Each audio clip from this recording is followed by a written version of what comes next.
All right, we're looking at a picture of a brick of someone who scratched 999 on there. And that person would have been an inmate of 999 sometime in the late 19th centuries or early 20th century. And this person didn't have any money, no doubt. Most of the people in the asylum didn't. And yet they're profiting off all of these pictures. The photographer took it in the Camh Foundation. They're being sold for $200 to $600, as we found out today when I came to this display. A few days ago, there was an article in the Toronto Star about this exhibit, about the writings on the wall by inmates of the old asylum. And I wrote a letter to the editor. It was a short letter, hoping it would get in. I couldn't put everything in I wanted, but I kept it short, hoping it would get in. But it wasn't accepted, it didn't get in, so here I am reading it now in memory of all of these people who scratched their initials or names or ideas or X's or years on this wall. So this is what I wrote. Dear editor, near not just another brick in the wall, October 23, 2007. This article whitewashes history when it states that psychiatric patients built the 19th century Toronto asylum boundary walls as a, quote, therapeutic exercise, unquote. Exploitative exercise, quote, unquote, would be a more accurate description.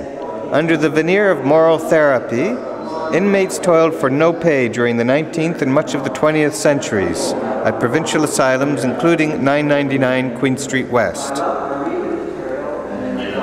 The condescending attitude that still describes this labor as therapeutic, quote-unquote, ignores the skills asylum inmates already had prior to being confined and which were then exploited by the operators of these facilities to literally save the province, quote, tens of thousands of dollars, end quote, as Toronto Superintendent Daniel Clark boasted after the still standing east and west boundary walls were rebuilt in 1888-89, 3 decades after the still existing 1860 south wall had been built by patients.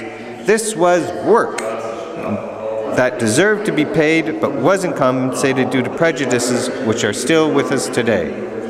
Now that letter wasn't printed, but nevertheless it doesn't ultimately have any impact on the fact that all of these people's writings deserve to be remembered in other ways, and we're not going to forget them under any circumstances. So there are other ways of getting our fellow former inmates remembered by those of us in the psych survivor community in print and in person, and we'll continue to do so. Unlike others, we're not going to try to profit off it in terms of the money not going back to the psych survivor community. We're going to try to make sure that whatever is done with these images, and we'll try to have something done where the people who created the etchings on the wall are remembered in a way that respects them rather than exploits them. So let's not forget ever those people who scratched their names on the wall, and remember them brick by brick without exception.